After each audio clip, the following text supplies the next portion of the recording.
और पाकिस्तान से बाहर आपके कितने ऑपरेशंस हुए? बस मेरा ऑस्ट्रेलिया में ही ऑपरेशन ऑस्ट्रेलिया में हुआ, जी। ओके।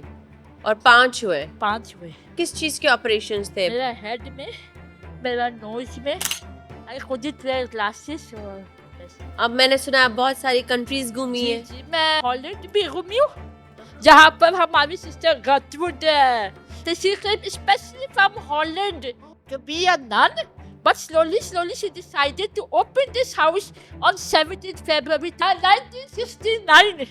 ओके, और सबसे फेवरेट कंट्री कौन सी रही है अभी तक Well, पाकिस्तान के अलावा? हाँ, पाकिस्तान के अलावा पाकिस्तान ही मेरा favorite। अच्छा, कभी मौका मिले पाकिस्तान से बाहर जाने का तो आप जाओगी पाकिस्तान छोड़ के? नहीं? I want to be in Pakistan. I want to be in Darul-Sakoon. I don't want to go anywhere.